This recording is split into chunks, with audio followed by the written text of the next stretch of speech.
All right, next up, we got Ganyu. Birthday, December 2nd, affiliated with the Yuhai Pavilion with a cryovision. The secretary at Yuhai Pavilion, the blood of the Chillin and illuminated beast flows within her veins. All right, let's check it out. Character detail. Though many in Liyue are fascinated by life in Yujing Terrace, its day-to-day operations and rules are a mystery to them. They're aware that the Liyue Qixing are the cream of the crop who hold the fate of the city in their hands, but the calculations and data behind the Qixing's every decision are far harder to grasp. The people understand that new policies introduced each year will change the dynamics of the market, yet none can comprehend how policy is plucked from complex meetings, minutes, and compiled into something easier on the human eye. As the secretary of Yuhai Pavilion, Ganyu undertakes many tasks that ordinary folks do not see. From those who have witnessed her standing by the docks at daybreak, enjoying her breakfast in silence, it is difficult to imagine her in such a post. Even still, by the time the sun has fully risen, she will have reached the Yuhai Pavilion overlooking Yujing Terrace to continue to fulfill her contract, a contract that she signed 3,000 years ago with Rex Lapis. And I believe she is the oldest of the Adepti, if I'm not mistaken. I think they mentioned that in either Zhang Li or Zhao's character lore that we did yesterday, I think. Oh wow, you and Ganyu share the same birthday. I'm so jealous of characters who have characters. I'm jealous of people who have the same birthday as characters in Genshin. I love this game so much, and I really want them to have a June 2nd birthday character within the next 10 years of the game being out. But because Paimon is the 1st of June, I don't know if they'll do it. I really don't know if they'll do two characters' birthdays back to back. Yeah, the oldest serving. Yeah, that's what I meant. Sorry. All right, character story 1. Ganyu is not the secretary of any one leader in the Liyue Qixing, but is instead the general secretary for the entire organization. Under her gentle exterior, Ganyu is as persevering as stone itself. This is something that Rex Lapis, the leader of the Adepti, noticed very early on. Thus, when the Liyue Qixing first emerged ages ago, Ganyu was their dude, this girl's been a secretary for 3,000 years. My god, of everything, of the entire like government struggle, the government foundation of this region. Through the years and the changes in the Qixing's roster, Ganyu has remained by their side as a constant. This has also meant that the mountainous piles of paperwork from the various departments and bureaus in Liyue have fallen upon Ganyu's shoulders. But though her workload has increased 7-fold, 100, or even 1,000-fold, her sense of responsibility has never wavered. Someone once queried as to the source of Ganyu's motivation and received an answer that was not quite congruous with the question. What I've done is nothing compared to what Rex Lapis has accomplished. Yeah, I mean, it's like, well, you know, that's being modest to a severe degree when you realize that that man is the god of one of the 7. You know what I mean? Like, I wouldn't even try to compare what I've done to a god, you know? Character story 2. I work for the well-being of all living creatures in Liyue. Under almost all circumstances, Ganyu is a very trustworthy secretary. It is hard to imagine anyone outperforming her in the face of such an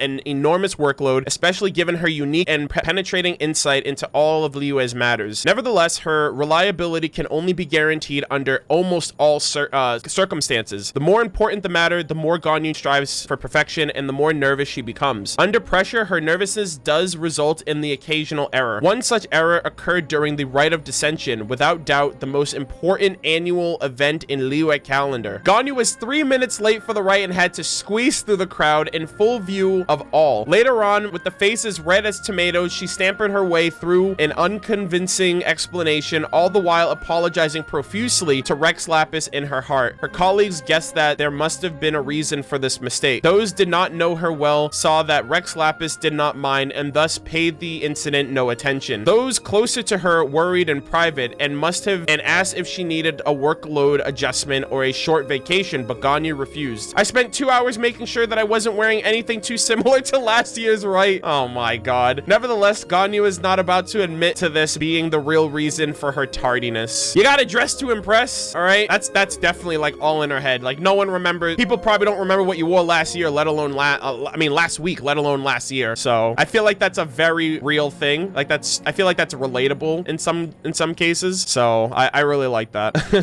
That isn't COVID safe. Hey, I mean, that'd be pretty pog if we got to see what outfit that was that she thought she wore last year, since we now officially have cosmetics in the game. Character story 3. How long is 1,000 years? 1,000 years. Long enough for the gale lilies that once teemed throughout Dihua Marsh to be wiped out by floodwaters, and long enough for the thriving settlement that sprung up upon Guili Plains to come to ruin in war. How short is 1,000 years? To Ganyu, it was felt shorter than the blink of an eye. Throughout the passage of time, unimaginable to mortals, Ganyu has been working on all matters of things at Yujing Terrace. She recorded the rising and demolishing of every building and witnessed the rise to prosperity in every industry. Ganyu's sense of objectivity towards the passage of time comes from the endless reams of data she must trawl through, and from the ever-increasing number of colors she finds that she needs to categorize it all. All this time, her mindset has never changed. She constantly wavers between human and the Adepta and her Adeptus half. On one hand, Ganyu, the Chillin, finds it difficult to comprehend mortal squabbles. On the other hand, her human blood reminds her always to hold out hope that she might someday be able to fit in. And that was essentially her character quest, so that makes a lot of sense. Character story 4. Outside the confines of her work, Ganyu very quickly shows how different she is from most other people. She has a habit of taking afternoon naps and has a shocking, accurate internal clock. When lunch hour arrives, no matter where she is, she will simply curl up in a ball and fall asleep on the spot. Even the racious dancing of hilly churls will fail to wake her. These habits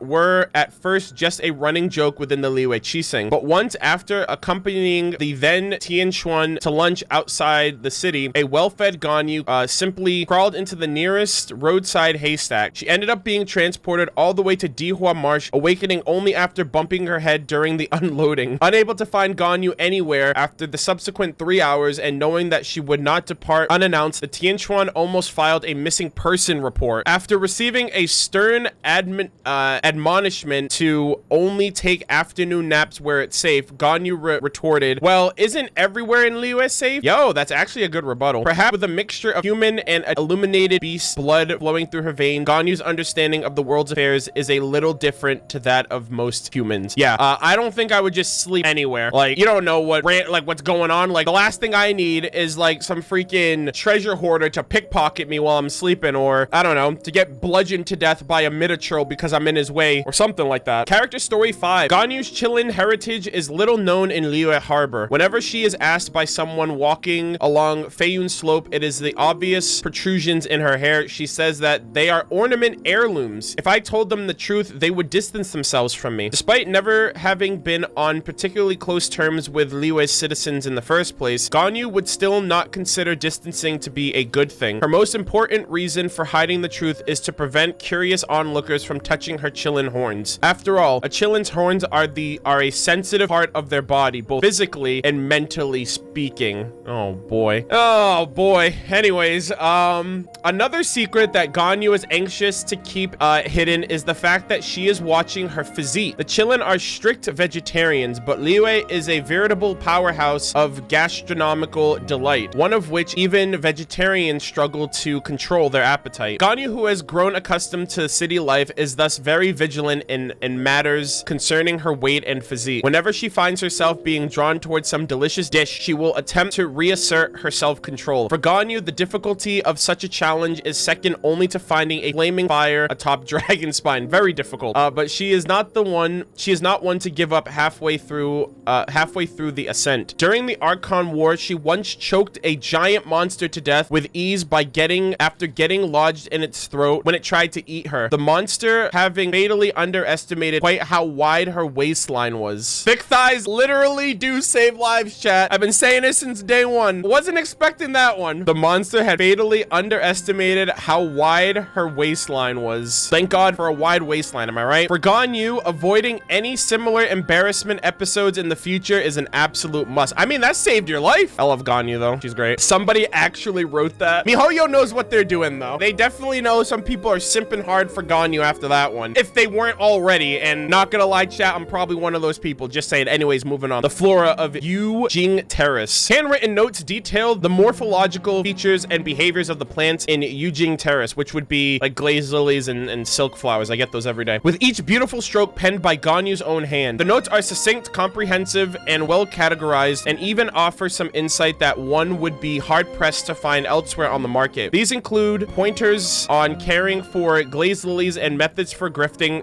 For grafting silk flower. Yep, those are the two resources up there. In readability and scientific accessibility, they come close to the standards of official publication. Or rather, this is the experience if one starts reading from the front. Skip to near the end, however, and one may well be left dumbfounded. The final pages are a shocking rash of black ink and frantically scribbled out text. Reading patiently carefully and painstakingly between the lines, one might just discover that the notes were at one time various methods of vegetable cultivation. But if I learn to grow vegetables, I will be less able to control my appetite. Her hands balled into fists. It was that much difficulty that Ganyu erased the results of her research. Later, whilst watering the plants on an empty stomach, Ganyu found herself plunging her head into the thicket of sweet flower in an effort to comfort herself. After many fantasy sweet flowers followed shortly afterwards during her afternoon nap. Oh, okay, so she was having cravings, but she was on an appetite. I mean, she was on a diet, so she was trying to control her appetite. Damn, that's rough, man. That's rough. I mean, I think she looked great. Nothing wrong with that, but, you know, it is what I mean, that's all about self-discipline. I mean, that's probably why she's been the fucking secretary for 3,000 years. Chillin are paragons of benevolence among the Adepti, drinking only fresh water and eating only plants, hence a good physique. Flies they will not hurt, and a bruised reed they will not break. They will not travel in groups, and no trap will hold them. They are leisurely, yet composed, active, but reserved. A gentle and elegant race. Yet, when a wicked beast from the sea rose and threatened the land beneath their feet, they did not stand idle and chose peace when there was none. Damn, it's like peace was never an option. 3,000 years ago, Ganyu answered the call of Morax, the god of Geo, aiding him in the Archon War. And when the war was over, she chose to stay in Liyue and help the humans build a new policy there. The first Liyue Qixing would need support, and she took this task up as a matter of course, becoming their secretary. The moment she made that decision, a vision appeared at her hip. Yo, Pog, granting her power to resonate with the world to a degree beyond her normal abilities. Whether she would grow strong enough to not need it, or whether she would use it at the last resort in Liyue's defense. Regardless, she chose to serve as the bridge between Adepti and humans. Her vision then was proof and witness of her new duty. Let's fucking go. Absolutely goated. No pun intended there. Anyways, let's get into the voiceovers. Copy that.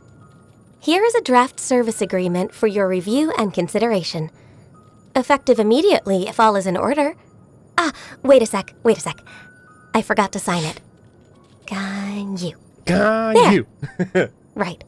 Now, what was it you needed me to do for you exactly? Do no characters in this game have like first and last names? Karehara Kazu has like the only character. There's two names there, you know? So I've always wondered that because she just signed it as Ganyu. So it's like, I guess you're just Ganyu. It's so nice to de-stress. Wait, is Hu Tao her first and last name? I thought Hu Tao was just one name. I know Jean Gunhilder. What I'm saying is that Jean Gunhilder isn't like telegraphed. You would only know that Jean's last name is Gunhilder if you either read the book or if you read her character lore. What I'm saying is like it's weird that they do it for some characters, but not others. They did it for a character of the region of China, and they're doing it with another character from the region of Japan. But they don't do it for like Yoimiya or for Sayu. It's just Kazuha and Hu Tao. Yeah, I was just curious about that because like she just signed something and she just put her first name. So I'm like, is there, I don't know. Maybe it's less stuff for them to write into the lore. Like you don't need to know their full name. And if you want to know, you got to do a little digging. If you lie on the grass, you can feel the heartbeat of the world. Should we really be off work this early? There is still a lot left to do. Oh, good. I was just thinking that the silk flowers at the Feiyun Commerce Guild needed watering. Don't eat them. The transport coordinators will probably moan about the muddy mountain roads again, though. Let them do that. You're working out here. It is something of a luxury, but I love listening to the rain from the courtyard. Oh, the sun's out. When did that happen? Ah, the air is just right. I love the smell of glazed lilies. Gosh, I love Ganyu. I miss her. Morning. What's wrong? Is there something stuck in my hair? Aw. Oh. Please don't stare at my hairpiece. Aw, she was gonna say don't stare at my horns, but she like switched it up to hairpiece. Aw, Ganyu, I love your horns. Ugh, I need a nap. If there aren't any urgent matters, I'll excuse myself. God, I've grown to appreciate a good nap. I remember when I was younger, like, I guess like maybe like in my early 20s, I used to be like, naps? Like, why the fuck would anyone waste their time napping? And like now, I can get like a 2-hour nap and I'm just like, oh my God, this shit was the best. Like, I don't know, it's just like just something you grow to appreciate as you get older, I guess. Like getting clothes on your birthday as an adult or like Christmas. As a kid, I was just like, I just want games and toys and like shit like that, like Pokemon cards. But like as an adult, I'm over the moon when I get like a pair of socks or some shit. Look how brightly lit the city is at night. It's lit, fam. Amazing. I wonder what it's like for all the people down there. No thanks. I think I'll pass on the night market. Sorry. May Rex Lapis watch over you. May your dreams be peaceful and sweet. Aw. My job is to honor my contract with Rex Lapis by looking out for the interests of all living things in Liyue. I think she says that in her trailer as well. I finished all my assignments early today. Overtime? No! I understand. No, come on. I'll get right on the case. This girl's overworked and underpaid. This is some bullshit. I'd be like, no, I'm already done. I'm punching out. You can find somebody else. I'll see you tomorrow. You know, I fucking used to hate that shit. Like, there were so many times when I worked at McDonald's. It was my first job. I worked there for 6 years. There were so many times, like, I clock into work at 6 o'clock. I'm off at 2. And it's like 1:40, right? I have 20 minutes left in my shift. And the fucking manager has the audacity to be like, do you want to stay until 6? And I'm just like, you realize I've been here since 6 in the morning? I want to understand more about humans, and I especially wish to hear what you think of them. Why, you ask? Because you're a bit different from most people in Teyvat. Oh. Just as I am. Ooh. Please tell me what you think. So yeah, I was wondering what your opinion is on my work so far. Would you say I'm more of a common chest or more of a luxurious chest? It's fine. That's, I can take it. You're what I call a precious chest. With authority over 1,000 comes responsibility to 1,000. Rex Lapis knows the meaning of hardship better than anyone else in Liyue. He has seen everything that has happened from ancient times to the present day, and yet he was forced to give up his entire life. Compared to him, I'm just an everyday vision holder with everyday responsibilities. Damn. I can't complain about my workload. I mean, you can, you know. That's like saying, damn, Jeff Bezos is the richest man on the planet. I guess I can never be happy that I got a promotion and I'm making more money because he has more money than me, you know? How dare I be happy? Jeff Bezos can do whatever he wants with his money. You don't have to, like, not be upset if other people have it worse than you, you know? Where merchants flock and all ships dock, and over the oceans flows its stock. Bars. People say this in praise of Liyue's prosperity. I want to hear that again, actually. Where merchants flock and all ships dock, and over the oceans flows its stock. Let's go. People say this in praise of Liyue's prosperity. That's cool. But a city only becomes this successful through everyone playing their part diligently. Mm-hmm. That's the attitude I take to my work.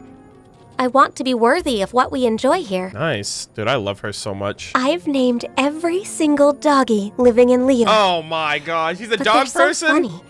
Some of them still respond even when you call them the completely wrong name. How fascinating is that?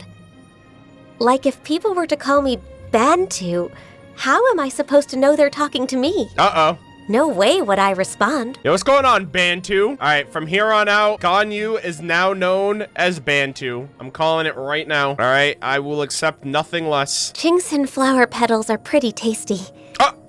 Incredibly tasty, actually. Aren't they, like, super bitter? That's what Shang Ling said. Chingsin flower petals are pretty tasty. Incredibly tasty, actually. Oh, boy.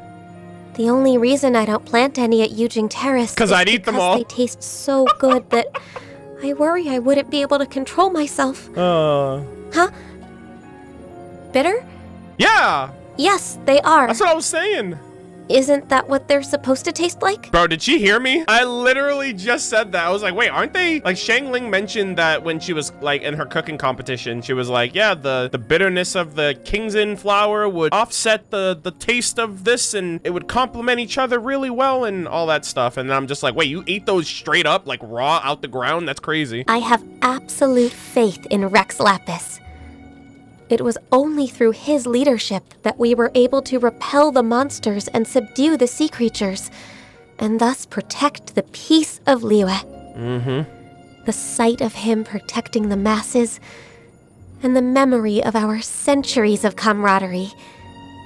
I shall never forget it. Damn, Rex Lapis is fucking goated, dude. I love Zhang. Like, I love the togetherness of Liyue. I love how everyone, like, it's a literal, like, love thy neighbor region. Like, everyone's looking out for each other. A high tide raises all ships. Everyone works together, everyone prospers together. And I love how close-knit the Adepti are with their god in question. So different from, like, Mondstadt. Like, everyone's just, like, aloof. Everyone's just acting up, doing their own thing. And I guess that's that's, you know, their version of prosperity. But I don't know. Like, I think I think Zhongli is just like the model makings of like what these archons should be to their people. You know, and I love how much they look up to him and revere him. All of Rex Lapis's decisions prioritize the welfare of all life in Liyue. That's what I admire about him the most. I want to live up to the same standard, but it seems that the harder I try to follow in his footsteps, the more overwhelmed I get and the more mistakes I make. Try to be the best you can be. I wouldn't try to be a god. I'd fuck it up at every turn. Each Tianquan adds their own interpretation and amendments to the founding laws of Liyue. The current one, Ningguang, does it with unmatched efficiency, but that efficacious manner of hers draws a great deal of criticism. I suppose it is always simpler to criticize than to tolerate. In some cases, I actually really like that. It's simpler to criticize than to tolerate. I mean, there's room for both, I think. I think there's room for criticizing while also being tolerant of some things and vice versa. I cannot stand her disrespectful attitude towards Rex Lapis. But he says to me, Ganyu, this is just the kind of person Liyue needs in this day and age. True. I guess I'm not smart enough because I simply do not understand what he means by that. I think I need more life experience to become wise enough to comprehend his words. Yeah, like Zhongli is what, 6,000 years old? You're literally half of his life. You need a bit more experience. I mean, I don't know if she's 3,000 years old, if she's been serving as an adepti for 3,000 years, but yeah, maybe you know, you're halfway there, you know? Once you're 6,000 years old, then you'll realize what he was getting at. She came to me recently to discuss the reopening of the Bishui trade route. Bishui. She even asked me what Rex Lapis would do if it were him. Admittedly, what we came up with was not quite on par with what he would have chosen. But seeing the way she kept starting her plan from scratch over and over again, I think I started to understand her a little bit. She's got a good head on her shoulders. You mean the boy in the blue jacket from the Feiyun Commerce Guild? Xingqiu! He's nothing like his father and brother. Ooh! Doesn't seem to care about the textile business at all. Yeah. Seems it's because, as far as he's concerned, there are more important things for him to be doing. Xingqiu's built different. Of course, I'm merely speculating. He's out here for a good time with his homies. Xiangling is a celebrity. Oh, Shangling! But I try to avoid her restaurant. Just because. No reason. Okay, fine. It's not a big secret anyway. Because her It's food's because too you good. can smell her cooking all the way from the other end of the street. And once you get a whiff, I mean, that's it. You're gone. Next thing you know, you're ordering your second, maybe third round. You just can't control it. Damn. Even though I only eat the vegetarian dishes, I don't know what it is. But that is not a road I want to go down again. Not after my thick thighs saved me from that monster. How could I? Yo, Beto, let's go! Recently, everyone in Yujing Terrace has been saying nasty things about the Crux fleet. What? But in my personal opinion, Beto's contribution to Liyue Harbor goes far beyond what those miserable, rumor-loving heathens could even contemplate. Yo! Oops, I'm sorry, I'm not quite sure how that one slipped out. Oh shit, she just popped the fuck off. Fucking idiots, they don't know shit. Those miserable, rumor-loving heathens. Yeah, I'm about to start calling people that on Twitter now. You act up, you're getting Ganyu. Who the fuck is Yao Yao? Hello? Bro, new character? Yao Yao. Someone I know at the Ministry of Civil Affairs tasked me with keeping an eye on her in the city. Her? Making sure she doesn't try and sneak aboard the Crux. Oh, you want to know what the Ministry of Civil Affairs does? I want to know who this character Who knows, is. am I right? Who knows what they do? Not me. Oh, what the hell? A new character we haven't heard. I don't even think we've seen them yet. I mean, I've never heard the character, but we haven't heard them. We haven't seen them. What the hell? MiHoYo's slipping in names of future characters? Oh, that's gonna be so pog. Yao Yao. Is that a Liyue character? You know? I mean, they have Dr. Baizu in some of these too, but we've at least seen him and heard him, so. He seems like a bit of an outsider socially. Ooh, that's exciting. Probably just his personality. I can understand that, to be honest. But I'm not really about to try and get close to him. I mean, all the people he's ever agreed to team up with are no longer with us. Aww. The Yaksha. Pour one out for my dead homies. Ah, Yenfei. Even back when she was an innocent little girl, she would tell me that you have to keep your promises to live a happy life. Now she's grown up to be a beautiful, graceful, and highly successful young woman. Aww. Although the work of a legal advisor is complicated, she always seems so carefree. This puts my mind at ease. God, I love Yanfei. I can't wait to start using Yanfei again. I haven't used her since, I think Eula came out, but I absolutely loved Yanfei. I love her playstyle. She was kind of like a faster, more capable Klee. Yeah, she's just super fun. Her character quest was great, too. You have a last-minute job for me? Okay, sorry, please don't try and explain it all verbally. Write it down. Leave a note here. I'll get to it as soon as possible. Damn, the life of a secretary. Let's see. I want to understand Ganyu better. What sort of request is that? I've never done this before. Okay, I can, run you through my annual review from last year? That should bring you up to speed on me. No good? Oh, okay then. Oh boy. I've had a long, hard think, and I've realized that so long as it's for a work-related matter, there's really nothing for me to be embarrassed about. So if you really need to understand me more, this, let's go. hairpiece. It's actually my horns. That's right. She's opening up to us. I'm part illuminated beast. Qilin, to be exact. Okay, so now that we've got that out of the way, please sign this non-disclosure agreement for me. And don't tell us all.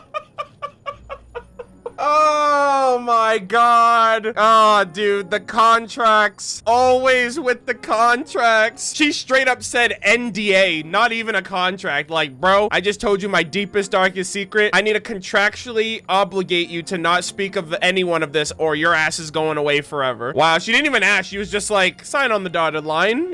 You don't have a choice in the matter. That was unexpected. That was funny. The contract to end all contracts. An NDA. Even though I'm part Qilin, I'm still part human, too. Still, all these years I've been asking myself the same question. Do I really belong in the human world? Maybe I'm just like a dendro slime hiding in the earth. Nah, they're fucking annoying. Burying myself in numbers and reports in order to escape reality. Like, you got nothing going for yourself. Your element's not even in the game, and you're annoying as fuck, so, you know. Thank you for always making time to chat with me. I feel like I must have spoken more after meeting you than I have in the last 10 years put together. Yo. If I keep going like this, maybe one day I'll be able to move on to something other than secretarial work. Let's go. Now that I've got a few hundred years of experience under my belt, I should be able to avoid any more major mistakes. There you go. You love to see it. Ganyu's flourishing. My hobby. I would say my job. Oh god, it's not a hobby. What? Why don't jobs count as hobbies? I thought hobbies are supposed to be things you look forward to doing, and that make you feel good when you've done them. Damn. That describes my job perfectly.